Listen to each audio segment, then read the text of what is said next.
빚 1억. 이 숫자를 보면 어떤 기분이 드십니까? 절망적이십니까? 평생 갚을 수 없을 것 같나요? 주식이나 비트코인으로 5배, 10배 벌어서 빚을 한 방에 갚는다는 생각. 혹시 한 번이라도 해보셨나요? 빚 때문에 잠 못 이루는 밤을 보냈다면 누구나 한 번쯤 꿈꿔봤을 겁니다.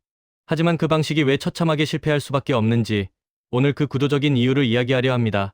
최근 발표된 2025년 가계금융복지조사 결과에 따르면 대한민국의 가계부채는 평균 9,534만 원으로 또다시 역대 최고치를 경신했습니다.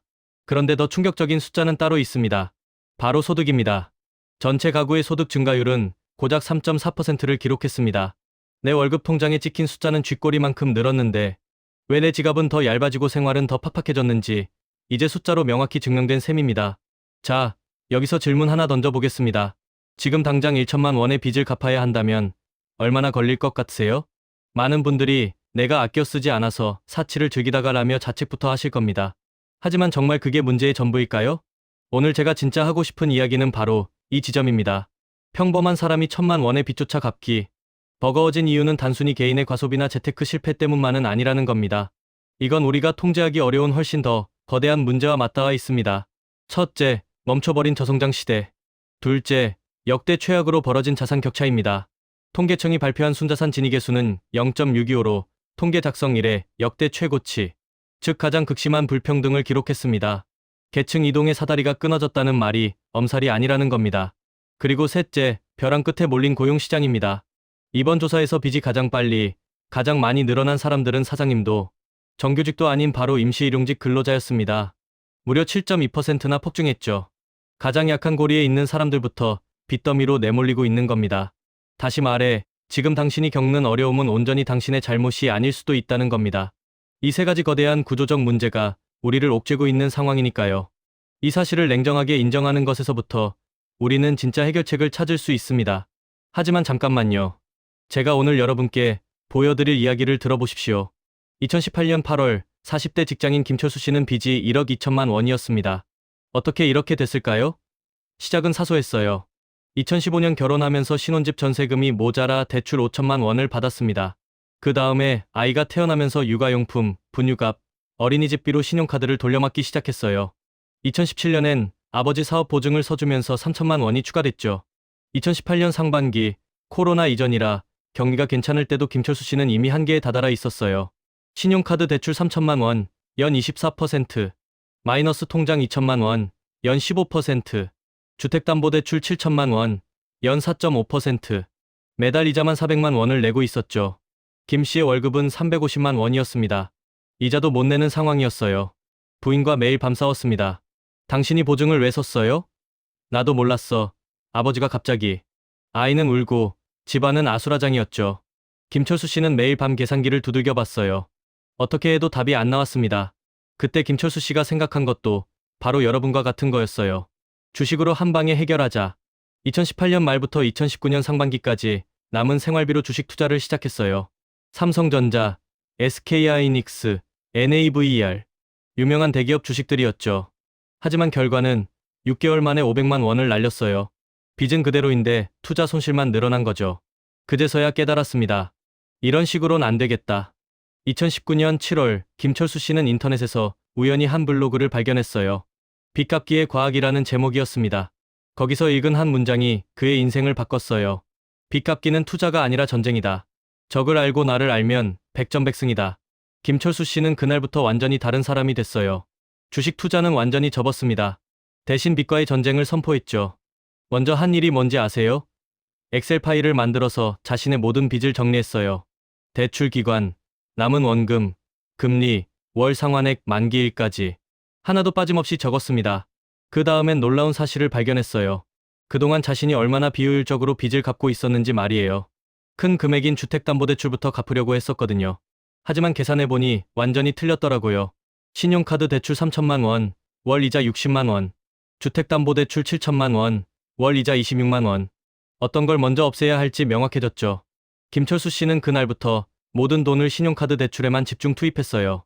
다른 빚들은 최소 상환액만 내고 나머지는 모조리 신용카드 빚 갚기에 쏟아부었습니다.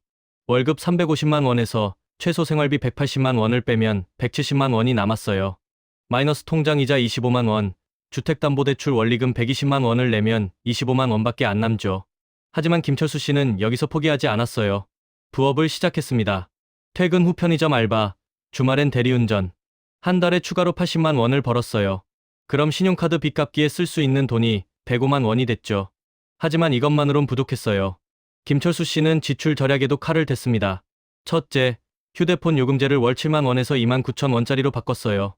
인터넷도 월 4만 5천 원에서 2만 9천 원으로. 보험도 꼭 필요한 것만 남기고 모두 해지했습니다. 이것만으로도 매달 8만 원 절약. 둘째, 자동차를 팔았어요. 할부금 월 35만 원, 보험료 월 12만 원, 기름값 월 15만 원. 총 62만 원이 절약됐습니다. 대신 대중교통을 이용했죠. 셋째, 외식을 완전히 끊었어요. 점심도 도시락을 싸갔습니다. 저녁도 집에서만 해 먹었어요. 이것만으로도 매달 25만 원 절약. 넷째, 술과 담배를 완전히 끊었습니다. 매달 18만 원 절약. 다섯째, 부인도 파트타임 일을 시작했어요. 매달 120만 원을 벌어왔습니다. 총 계산해보니 이렇게 됐어요. 추가 수입 80만 원, 120만 원, 200만 원. 지출 절약 113만 원. 총 313만 원을 확보한 거죠. 기존의 신용카드 빚 갚기에 쓸 수 있던 25만 원에 313만 원을 더하면 338만 원이에요. 원래 계획했던 105만 원보다 3배 이상 늘어난 거죠. 신용카드 빚 3천만 원을 월 338만 원씩 갚으니까 얼마나 걸렸을까요? 정확히 10개월이었어요.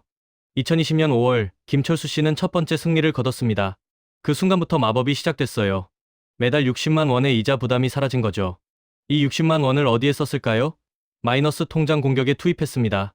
원래 마이너스 통장 이자만 25만 원 내고 있었는데 이제 85만 원을 갚을 수 있게 됐어요. 25만 원, 60만 원, 85만 원. 마이너스 통장 2천만 원을 월 85만 원씩 갚으니까 2년 정도 걸렸어요. 2022년 6월 두 번째 승리를 거뒀습니다.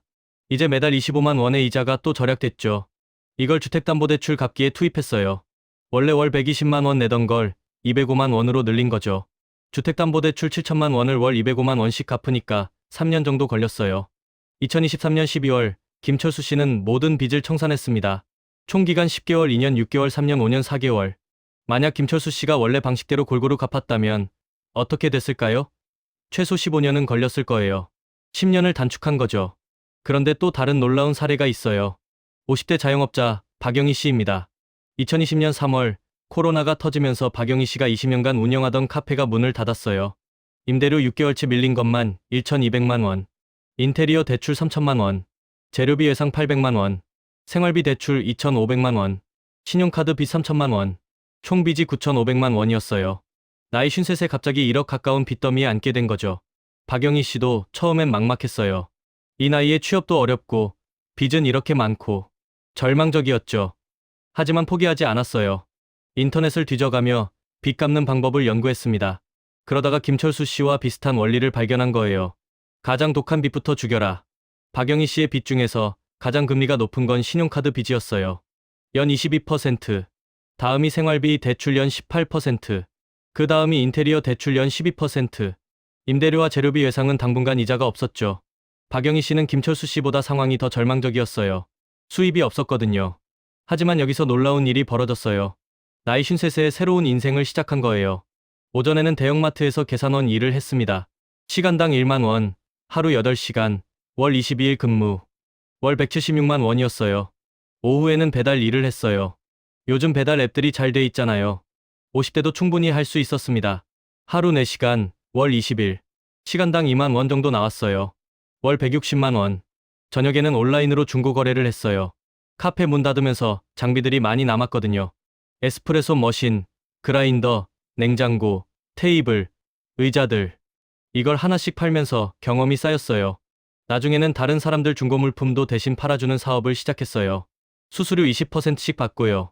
이것만으로도 월 80만 원 정도 벌었습니다. 총 월 수입이 416만 원이 된 거예요.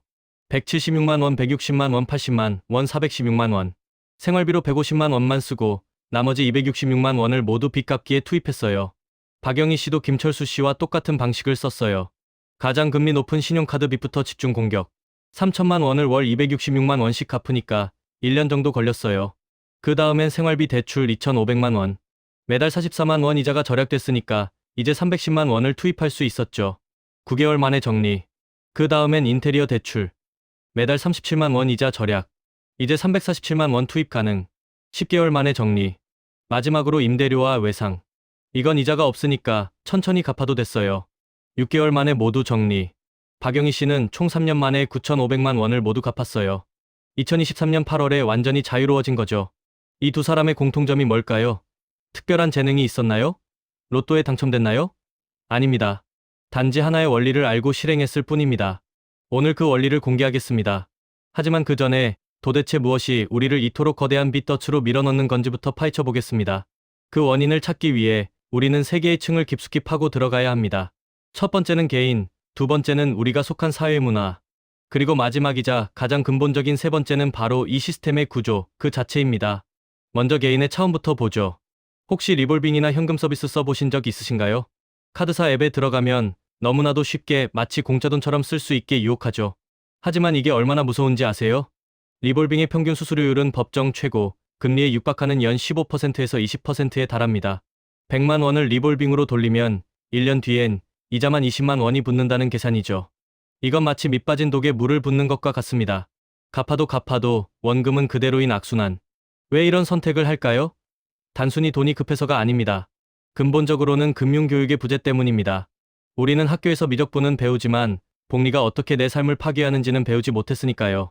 복리의 마법이라고들 하는데 빚에서 복리는 저주예요. 예를 들어 보겠습니다. 27살 대학 졸업한 김미영 씨가 생활비 부족으로 신용카드 현금 서비스 100만 원을 썼다고 해봅시다. 금리는 18%예요. 최소 납부 금액만 내면서 계속 밀었다고 해보죠. 1년 후엔 118만 원이 됩니다. 2년 후엔 139만 원, 5년 후엔 229만 원, 10년 후엔 523만 원이에요. 김미영 씨가 37살이 됐을 때 100만 원이 500만 원이 넘게 불어난 거죠. 이게 바로 복리의 저주예요. 김미영 씨는 10년 동안 총 얼마를 갚았을까요? 계산해보면 300만 원 정도 갚았을 거예요. 하지만 아직도 523만 원이 남아있어요. 갚은 것보다 늘어난 게 더 많은 거죠. 이런 사람들이 얼마나 많은지 아세요? 통계청 자료에 따르면 2024년 현재 신용카드 연체자가 450만 명이에요. 경제활동 인구 2,800만 명 중 16%가 넘습니다. 6명 중 1명이 신용카드 빚으로 고생하고 있는 거예요. 두 번째 층은 바로 사회문화적 압박입니다. 인스타그램을 한번 열어보세요. 친구가 올린 해외여행 사진, 명품 가방, 특급 호텔에서의 호캉스. 그걸 보는 순간 어떤 기분이 드시나요? 나만 뒤처지는 것 같다는 불안감. 바로 동조 압력입니다. 여러 조사에서 2030세대 상당수가 소비 결정을 할 때 SNS 후기나 인증샷을 중요한 기준으로 삼는다고 답합니다. 남들에게 보여주기 위한 소비, 즉 과시적 소비가 내 소득 수준을 훨씬 뛰어넘는 지출로 이어지는 겁니다. 이 정도는 괜찮겠지라는 작은 사치가 쌓여서 감당할 수 없는 빚의 눈덩이가 되어 굴러오기 시작하는 거죠. 실제 사례를 보여드릴게요. 29살 회사원 이정훈 씨 이야기입니다. 월급 300만 원 받는 평범한 직장인이었어요. 그런데 대학 동기들이 하나둘씩 좋은 차를 사고 명품을 사고 해외여행을 다니는 걸 보니까 자신만 뒤처진다는 생각이 들었어요. 2022년 봄, 이정훈 씨는 BMW 새 시리즈를 할부로 샀어요. 월 95만 원, 5년 할부였죠. 그 다음엔 명품 시계, 200만 원짜리를 카드로 긁었어요. 여름엔 유럽 여행, 항공료, 숙박비, 쇼핑비까지 해서 500만 원을 카드로 결제했죠. 가을엔 아이폰 신제품, 150만 원, 겨울엔 패딩, 80만 원. 그렇게 1년이 지났을 때 이정훈 씨의 카드 빚은 1200만 원이 됐어요. 월급 300만 원에서 생활비 150만 원, 자동차 할부 95만 원을 빼면 55만 원밖에 안 남아요. 그런데 카드 빚 이자만 월 20만 원이에요. 원금은 못 갚고 이자만 내는 상황이 된 거죠. 이정훈 씨가 깨달았을 때는 이미 늦었어요. 2023년 말 현재 카드 빚이 1800만 원까지 늘어났습니다. 지금도 해결책을 못 찾고 있어요.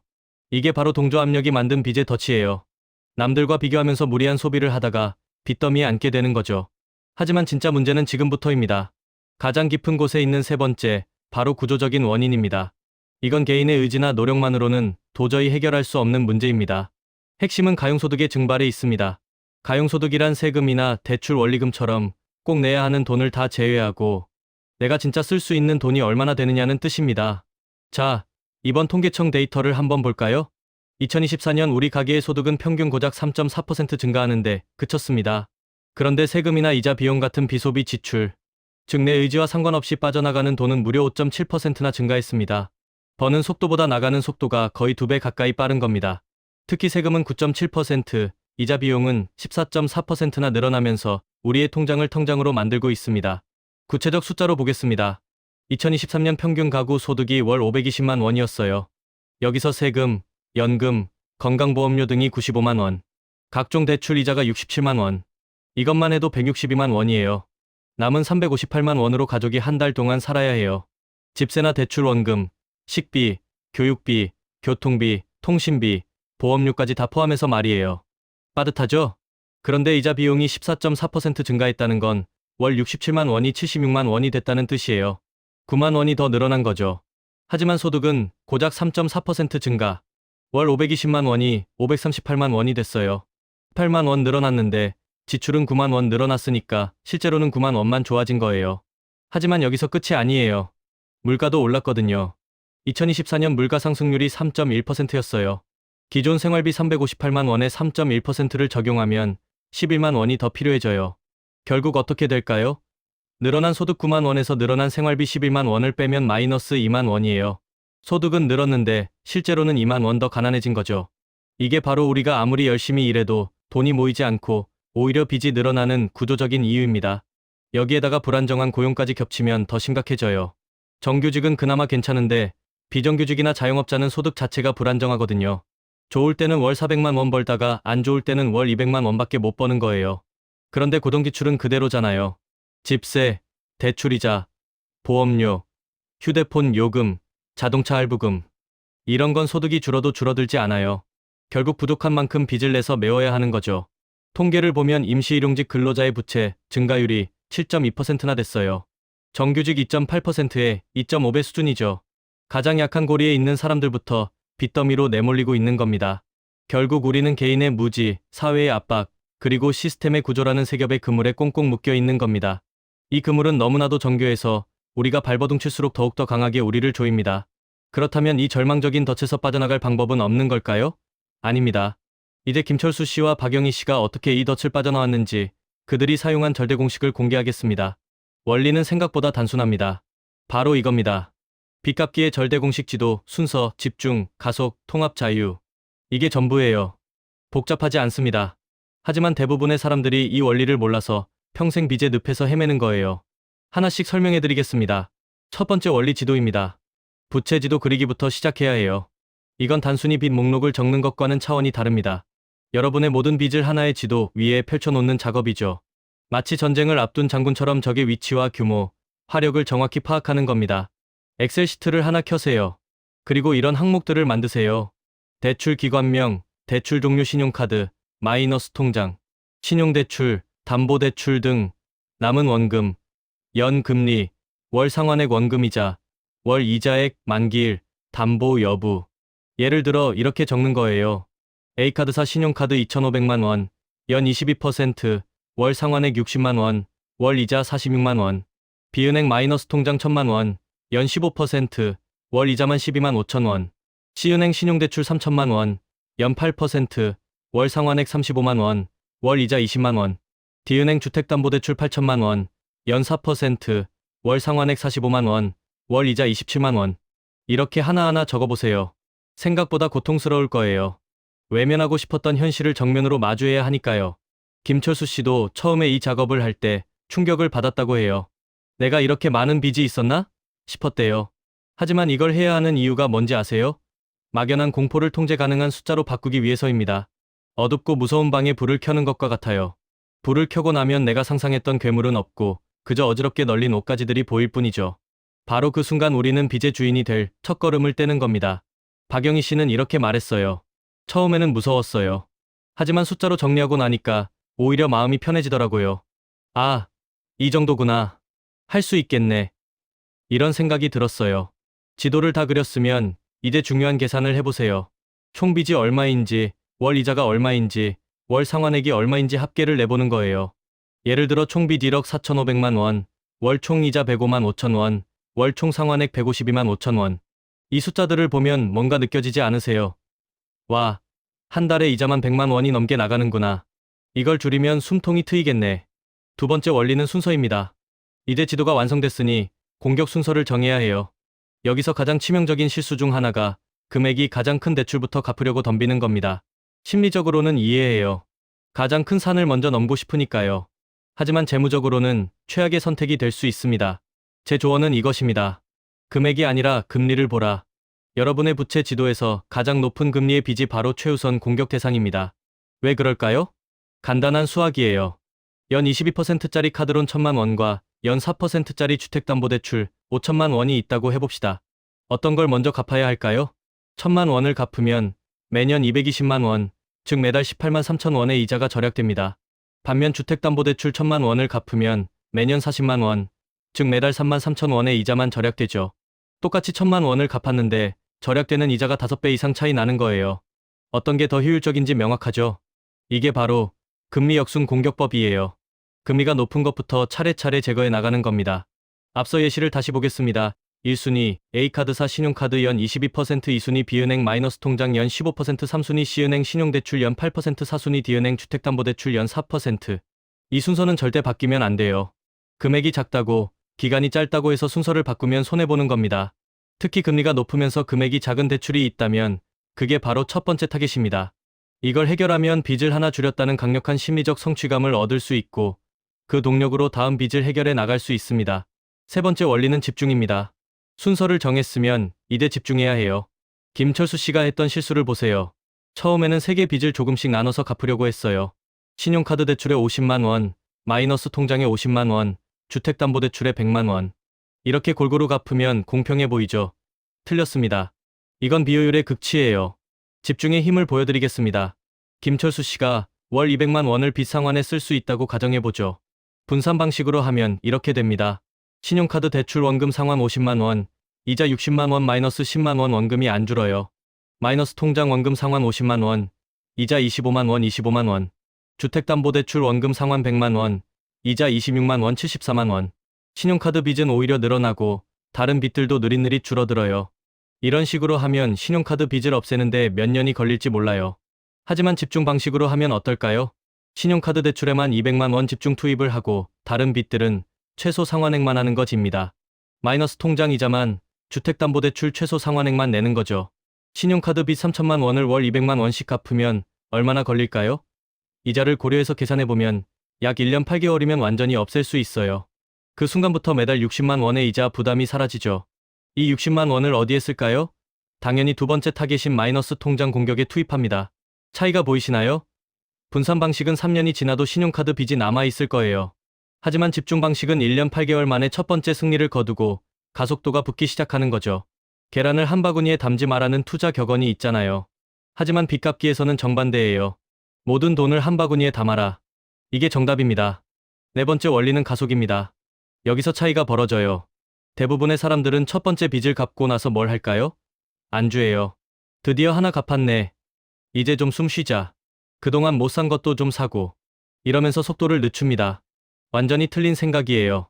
지금이야말로 속도를 높여야 할 때거든요. 김철수 씨를 다시 보겠습니다. 신용카드 대출 3천만 원을 갚고 나니까 매달 60만 원의 이자 부담이 사라졌어요. 그럼 이 60만 원으로 뭘 해야 할까요? 여행을 가나요? 맛있는 거 먹나요? 옷을 사나요? 아니에요. 두 번째 빚인 마이너스 통장 공격에 투입하는 겁니다. 원래 마이너스 통장에 월 25만 원 이자만 내고 있었다면 이제 85만 원을 갚는 거예요. 25만 원 절약된 60만 원 85만 원. 이게 바로 가속이에요. 빚을 하나씩 없앨 때마다 절약되는 돈을 다음 빚 갚기에 투입하는 겁니다. 마치 눈덩이가 굴러가면서 커지는 것처럼 빚 갚는 속도도 점점 빨라져요. 계산해 보겠습니다.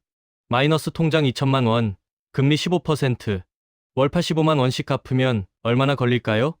이자를 고려해서 계산하면 약 2년 정도면 완전히 없앨 수 있어요. 그럼 또 매달 25만 원 이자가 절약되죠. 이제 신용대출에는 총 110만 원을 투입할 수 있어요. 8.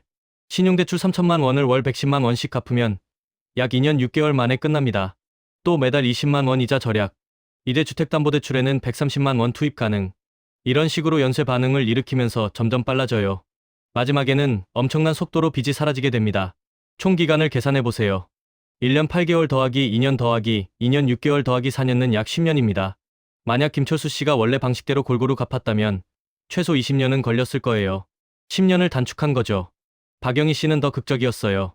수입이 많았거든요. 첫 번째 빚을 1년 만에 갚고 두 번째는 10개월, 세 번째는 8개월, 마지막은 6개월. 갈수록 빨라진 거죠. 다섯 번째 원리는 통합입니다. 마지막 단계는 대환대출입니다. 이건 고급 기술이에요. 앞에 4단계를 다 거쳐야 쓸 수 있는 최종 무기죠. 대환대출, 즉 부채 통합은 흩어져 있는 여러 개의 고금리 대출을 하나의 저금리 대출로 합쳐버리는 기술입니다. 마치 시끄럽게 울어대는 여러 개의 알람 시계를 끄고 하나의 조용한 알람으로 바꾸는 것과 같습니다. 하지만 이걸 쓰려면 조건이 있어요. 신용등급이 좋아야 하거든요. 그래서 앞에서 차례차례 빚을 정리하면서 신용등급을 올려놨어야 하는 거예요. 김철수 씨 경우를 보겠습니다. 신용카드 대출을 다 갚고 나니까 신용등급이 올라갔어요. 연체도 없고 카드 사용량도 줄이고 소득 대비 부채 비율도 낮아졌으니까요. 그때 은행에 가서 마이너스 통장과 신용대출을 합쳐서 하나의 대출로 받을 수 있나요? 더 낮은 금리로요라고 물어봤어요. 전에는 마이너스 통장 2천만 원 15%과 신용대출 3천만 원 8% 더해서 총 5천만 원이고 가중평균 금리 10.6%였던 게 나중에는 통합신용대출 5천만 원 6%로 총 5천만 원과 금리 6%가 되는 것입니다. 매달 이자가 어떻게 바뀔까요? 전에는 마이너스 25만 원 더하기 신용대출 20만 원은 45만 원이었지만 나중에는 통합대출 25만 원이 되는 거죠. 매달 20만 원씩 이자가 절약되는 거예요. 1년이면 240만 원이에요. 이 돈으로 원금을 더 빨리 갚을 수 있는 거죠. 토스, 핀다, 카카오페이 같은 핀테크 플랫폼 덕분에 대환대출 시장은 완전히 달라졌습니다. 과거처럼 은행 창구를 전전할 필요 없이 스마트폰, 터치 몇 번만으로 수십 개 금융사의 대출 금리를 비교하고 가장 유리한 조건으로 갈아탈 수 있게 된 겁니다. 하지만 주의할 점이 있어요. 부채 통합이 항상 좋은 건 아니거든요. 이런 조건을 만족할 때만 하세요. 첫째, 새로운 대출 금리가 기존 빚들의 가중평균 금리보다 확실히 낮아야 해요. 1에 2% 차이로는 별 의미 없어요. 최소 3% 이상은 차이 나야 합니다. 둘째, 신용등급이 악화되지 않아야 합니다. 대환대출을 받으면서 신용등급이 떨어지면 나중에 더 큰 손해를 볼 수 있어요. 셋째, 총빚 규모가 늘어나면 안 돼요. 어차피 대환대출 받는 김에 조금 더 받자. 이런 생각은 금물입니다. 넷째, 상환기간이 너무 길어지면 안 돼요.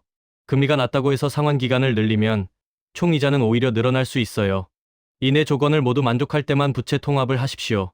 숫자로 보여드릴까요? 평균 금리 15%짜리 빚이 총 3천만 원 있다면 매달 이자만 약 37만 5천 원을 냅니다. 이걸 연 8%짜리 제1금융권 대출로 통합하는데 성공했다고 해보죠. 월 이자는 20만 원으로 줄어듭니다.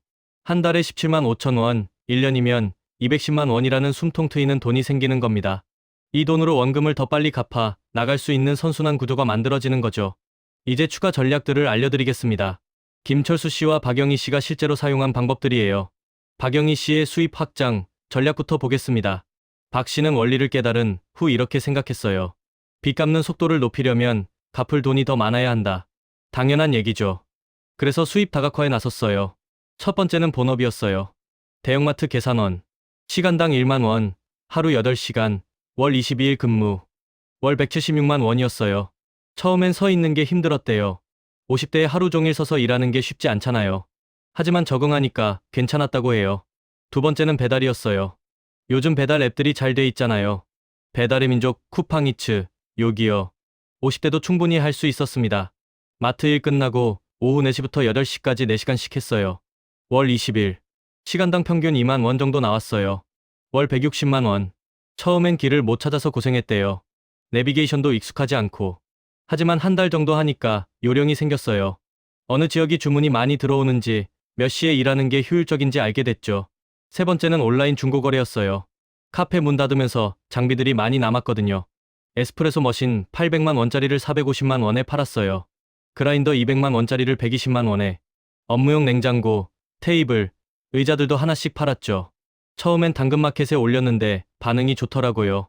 그래서 중고나라, 번개장터까지 확장했어요. 팔다 보니까 요령이 생겼어요. 사진을 어떻게 찍어야 하는지, 제목을 어떻게 쓰는지, 가격을 어떻게 책정하는지. 나중에는 다른 사람들 중고 물품도 대신 팔아주는 사업을 시작했어요. 수수료 20%씩 받고요. 주변에 카페나 음식점 폐업하는 분들이 있으면 연락해서 장비 정리를 도와드렸어요. 이것만으로도 월 80만 원 정도 벌었습니다. 총 월 수입이 416만 원이 된 거예요. 박영희 씨는 이렇게 말했어요. 처음엔 내가 이런 일까지 해야 하나 싶었어요. 하지만 목표가 명확하니까 할 수 있었어요. 3년만 버티면 빚에서 해방된다는 거였으니까요. 여기서 중요한 건 다중 수입원이에요. 하나가 안 되면 다른 것이라도 있으니까 안정적이죠. 마트 일이 힘들면 배달을 더 하고, 배달이 안 되면 중고거래에 더 집중하고, 이런 식으로 유연하게 조절할 수 있었어요. 김철수 씨의 지출 전략도 극단적이었어요. 첫째, 고정비부터 칼을 댔어요. 휴대폰 요금제를 월 7만 원에서 2만 9천 원짜리로 바꿨어요. 데이터도 무제한에서 3GB로 줄이고 통화도 기본제로.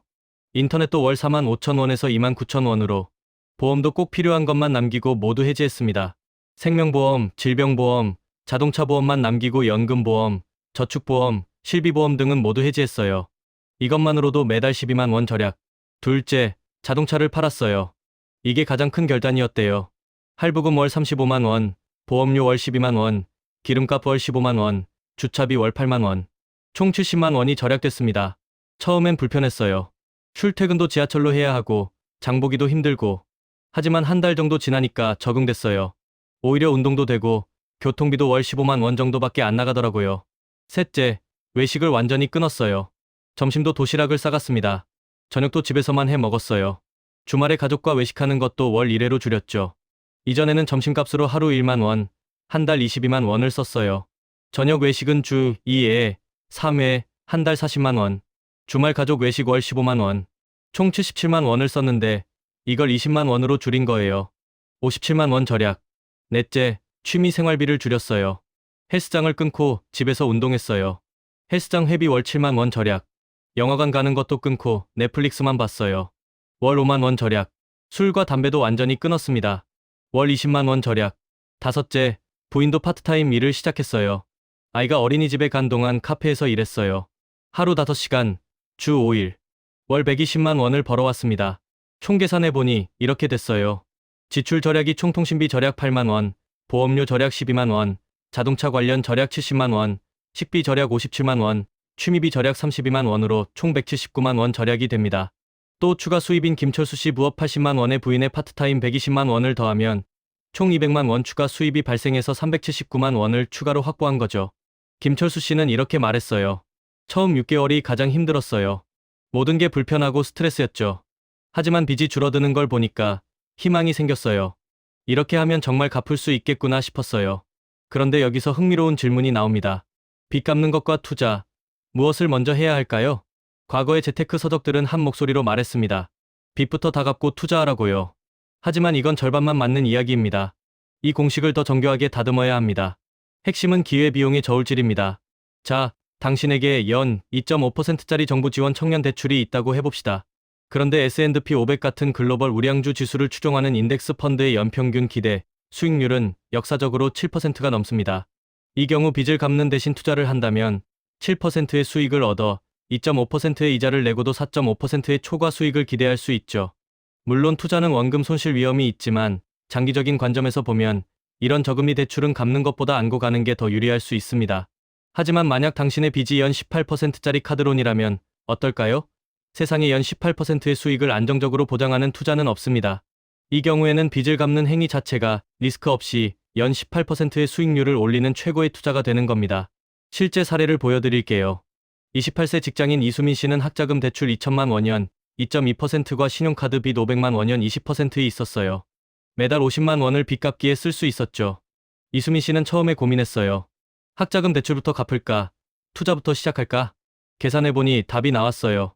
신용카드 빚 500만 원부터 집중 공격해서 1년 만에 완전히 정리했어요. 그 다음엔 학자금 대출은 최소 상환액만 내고 나머지 돈으로 인덱스 펀드 투자를 시작했죠. 결과는 3년 후 투자 수익이 학자금 대출 이자보다 훨씬 많았어요. 만약 학자금 대출부터 갚았다면 기회비용 손실이 컸을 거예요. 이제 감 오시죠? 내 부채의 금리가 투자의 기대 수익률보다 현저히 높다면 무조건 빚 갚기가 우선입니다. 반대의 경우엔 투자를 병행하는 것을 고려해 볼 수 있는 거죠. 하지만 여기서 한 가지 변수가 더 있어요. 바로 인플레이션입니다.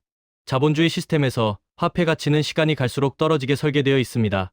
만약 여러분이 연 2%의 초저금리 대출을 가지고 있다면 사실상 물가 상승률을 고려했을 때 내 부채의 실질적인 무게는 매년 가벼워지고 있는 셈입니다. 물가 상승률이 3%라면 실질 금리는 마이너스 1%인 거죠.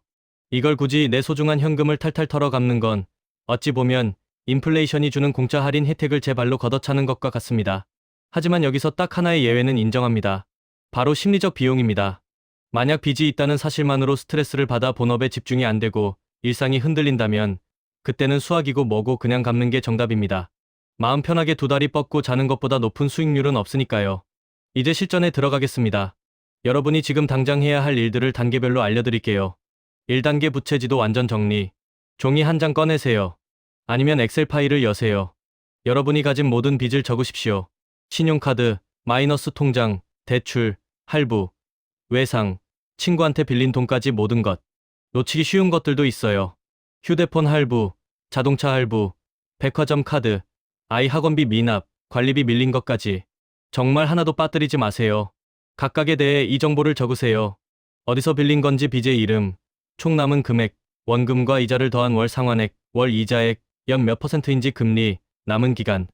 예시로 A카드사 신용카드는 총 2천만 원, 월 상환 50만 원, 월 이자 33만 원, 연 20%, 미정. B은행 마이너스 통장 총 1천만 원, 월 이자만 12만 원, 연 15%. C캐피탈 자동차 할부 총 800만 원, 월 25만 원, 월 이자 5만 원, 연 8%, 3년 남음. 친구 차용 총 300만 원, 무이자, 언제든 갚기로 함.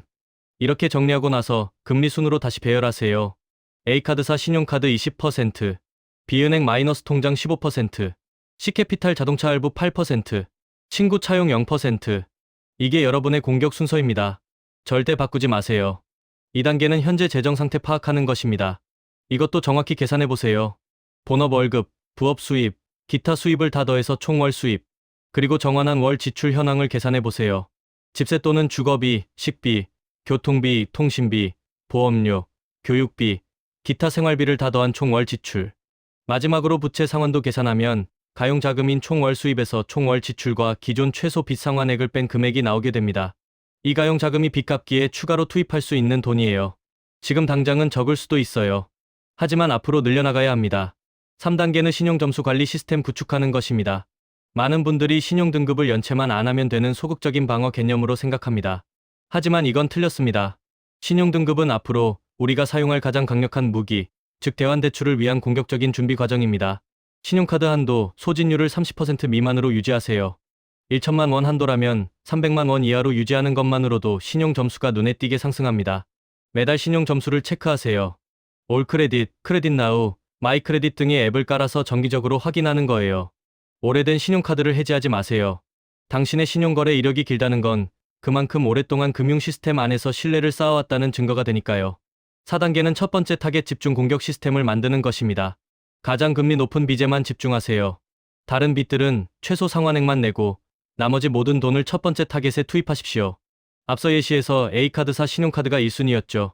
다른 빚들의 최소 상환액을 계산해보면 B은행 마이너스 통장 이자 12만 원과 C캐피탈 자동차 할부 25만 원, 친구 차용 당분간 대기하면 37만 원은 고정으로 나가야 해요. 가용자금이 50만 원이라면 A카드사 신용카드에 총 63만 원을 투입하는 거예요. 원래 50만 원과 추가 50만 원을 더해서 100만 원이 되죠. 이렇게 하면 신용카드 빚을 훨씬 빠르게 갚을 수 있어요. 5단계는 수입 확장 및 지출 최적화하는 것입니다. 기본 원리에 추가로 이런 것들을 병행하세요. 수입 확장 아이디어로 부업은 배달, 알바, 과외, 번역, 디자인 등, 재능 판매는 자신의 전문성을 활용한 컨설팅, 그리고 온라인 판매는 중고거래, 핸드메이드 제품 등, 임대 수입은 빈방, 주차장, 창고 등, 투자 수익은 안전한 예적금, 국채 등. 다음으로 지출 최적화, 체크리스트, 통신비, 보험료에서 불필요한 보험 해지, 보장제 설계를 하고 구독 서비스로 넷플릭스, 유튜브 프리미엄 등 경례합니다. 교통비는 대중교통, 카쉐어링, 자전거 활용하시고 식비로는 외식 줄이기, 도시락, 밀키트 활용하세요. 취미비도 무료 대안 찾기를 하시면 됩니다. 각각 월 20에 30만 원씩만 추가로 확보해도 전체 기간이 1에 2년은 단축될 거예요. 하지만 인생은 언제나 계획대로만 흘러가지 않죠. 만약 이 모든 노력에도 불구하고 최악의 상황에 직면하게 된다면 어떻게 해야 할까요? 채무 불이행이라는 벼랑 끝에 몰렸을 때 국가가 마련해둔 최후의 보루가 있습니다. 바로 채무 구제 제도입니다. 놀랍게도 영화나 드라마 속 장면들이 현실에 존재합니다. 실제로 불법 채권 추심 업체들은 채무자의 직장에 찾아가 망신을 주거나 가족에게 연락해 압박하는 등 비인간적인 방법을 사용하는 경우가 여전히 있어요. 통계를 보면 2023년 한 해 동안 금융감독원 불법 사금융 피해 신고센터에 접수된 불법 사금융 관련 피해 신고 상담 건수는 6만 3천여 건에 달했습니다. 단순 계산으로 하루 170명 이상이 이런 피해를 호소한 셈입니다. 합법적인 절차는 또 다른 방식으로 다가옵니다. 바로 압류입니다. 채권자는 법원을 통해 당신의 월급이나 통장에 대한 강제 집행을 신청할 수 있습니다. 현행 민사집행법 시행령 기준으로 압류가 금지되는 생계비는 월 185만 원이고 급여 채권의 경우 이 금액까지는 전액 보호되며 그 초과분도 원칙적으로 절반까지만 압류할 수 있습니다. 예를 들어 월급이 350만 원인 경우 185만 원은 보호되고 나머지 165만 원의 절반인 82만 5천 원이 압류될 수 있어요. 월급 350만 원 받던 사람이 갑자기 267만 5천 원으로 줄어드는 거죠.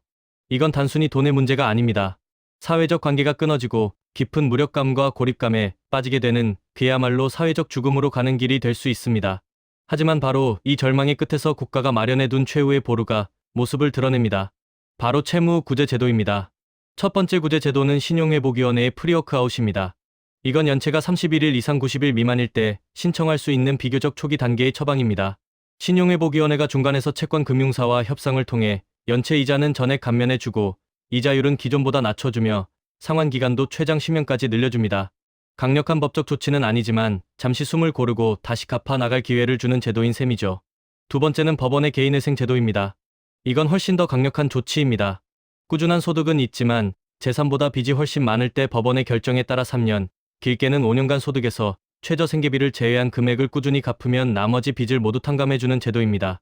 개인회생을 통해 원금의 상당 부분, 많게는 80%에서 90% 가까이까지 탕감받는 경우도 있습니다. 1억 원의 빚이 있다면 3년간 3천만 원 정도를 성실히 갚고 나머지 7천만 원은 법적으로 면책받을 수 있다는 뜻입니다. 하지만 대가도 있어요. 개인회생 기록은 최장 5년간 남아 신용카드 발급이나 신규 대출이 사실상 불가능해집니다. 모든 금융거래에 제약이 생기는 거예요. 이건 마법 지팡이가 아니라 모든 것을 잃은 뒤에야 누를 수 있는 리루트 버튼과 같습니다. 인생의 중요한 시간을 담보로 재기의 기회를 얻는 처절한 교환인 셈이죠. 이제 빚 없는 삶을 위한 핵심 습관들을 말씀드리겠습니다. 첫째는 금융 소화기를 비치하는 겁니다. 바로 예비비입니다. 갑자기 차가 고장나 수리비 200만 원이 필요할 때, 아파서 병원비 100만 원이 급하게 나갈 때 우리는 어떻게 하죠? 대부분의 빚은 바로 이 예상치 못한 위기라는 작은 불씨에서 시작됩니다. 이때 망설임 없이 꺼낼 수 있는 금융 소화기가 없다면 우리는 너무나도 쉽게 연 14%에서 18%짜리 카드론이라는 인화성 물질에 손을 대고 맙니다. 재무 전문가들은 거의 만장일치로 이야기합니다. 최소 한 달 필수 생활비의 3배에서 6배. 만약 당신의 한 달 필수 생활비가 200만 원이라면 최소 600만 원에서 최대 1200만 원의 예비비가 필요한 셈입니다. 이 돈은 절대 주식이나 펀드에 넣는 투자금이 아닙니다. 언제든 바로 꺼낼 수 있도록 별도의 파킹 통장이나 CMA 계좌에 보관해야 하는 말 그대로 당신의 인생을 지켜줄 보험금입니다. 당장 매달 10만 원이라도 좋습니다. 월급날 가장 먼저 이 예비비 계좌로 자동 이체를 거세요. 둘째는 소비 통제를 위한 3단 방어 시스템을 구축하는 겁니다. 자신의 의지력이 어느 정도인지에 따라 이 단계를 적용해 보세요. 1단계는 현금 예산 봉투 시스템입니다. 월급날 식비 50만 원, 교통비 10만 원처럼 변동 지출 예산을 짜고 딱 그만큼 현금을 인출해 봉투에 담는 겁니다. 식료품을 살 땐 식비 봉투에서만 꺼내 쓰세요. 만약 월말이 되기 전에 여가비 봉투가 텅 비었다면 그 달의 영원한 술자리는 그걸로 끝입니다. 이 시스템은 돈이 줄어든다는 것을 시각적, 촉각적으로 느끼게 해줍니다. 카드를 긁을 때 마비되었던 지출의 고통을 뇌에 다시 심어주는 거죠. 2단계는 물리적 강제 저축입니다. 의지로 안 되면 시스템으로 막아야 합니다. 월급이 들어오자마자 생활비 최소한만 남기고 나머지는 깨기 아주 번거로운 적금에 넣어 버리십시오. 요즘은 스마트폰 터치 몇 번이면 적금 해지가 되죠. 그렇기에 중도 해지 시 이자 손실이 매우 큰 상품에 가입하세요. 3단계는 경제권 이양입니다. 자존심 상할 수 있지만 빚더미에 앉는 것보단 낫습니다. 신용카드는 모두 잘라버리고 당신의 경제권을 배우자나 부모님 혹은 정말 신뢰할 수 있는 가족에게 완전히 넘기십시오. 모든 수입은 그분들의 통장으로 들어가게 하고 당신은 매주 혹은 매일 딱 필요한 만큼의 현금만 용돈으로 타서 쓰십시오. 오늘 우리는 빚이라는 거대한 덫의 정체부터 그 덫에서 탈출하는 5단계 전략, 그리고 최후의 보루와 단계별 예방 습관까지 아주 긴 여정을 함께 했습니다. 이 여정의 끝에서 제가 정말 드리고 싶은 메시지는 이것입니다. 빚을 갚는 것은 끝이 아니라 시작이라는 것. 빚 관리 습관은 단순히 마이너스를 0으로 만드는 과정이 아닙니다. 이 고통스러운 과정을 통해 우리는 돈을 통제하는 법을 배우고 자본주의 시스템의 작동 원리를 몸으로 깨닫게 됩니다. 그리고 그 경험은 훗날 우리가 0을 넘어 플러스를 향해 나아갈 때, 즉 자산을 모으는 즐거움을 누리는 단계로 넘어갈 때 가장 강력한 무기가 되어줄 겁니다. 김철수 씨는 4년 8개월, 박영희 씨는 3년 만에 해냈어요. 그들이 특별한 사람들일까요? 아닙니다. 단지 올바른 원리를 알고 실행했을 뿐이에요. 여러분도 할 수 있습니다. 중요한 건 오늘 당장 시작하는 거예요. 더 이상 빚의 노예로 끌려다니지 마십시오. 오늘 당장 당신의 모든 빚을 적어보고 예비비를 위한 자동 이체를 설정하고 내게 맞는 통제 시스템을 선택하는 그 작은 행동 하나가 당신을 돈의 주인으로 만드는 위대한 첫걸음이 될 겁니다. 빚의 늪에서 벗어나는 것과 평생 그 안에서 허우적거리는 것. 여러분의 선택에 달려 있습니다. 시간은 기다려주지 않아요. 하루하루 지날 때마다 이자는 늘어나고 빚은 커집니다. 지금 이 순간부터 시작하십시오. 종이 한 장 꺼내서 여러분의 빚 목록을 적어보세요. 그게 자유를 향한 첫걸음입니다. 1억의 빚이 부담스럽습니까? 맞습니다. 부담스러워야 정상이에요. 하지만 불가능하지는 않습니다. 수많은 사람들이 이미 증명했어요. 당신의 미래는 당신이 만들어가는 거예요. 빚에 끌려다니는 인생이 아니라 빚을 정복하는 인생을 선택하십시오. 오늘부터 달라지세요. 당신은 할 수 있습니다.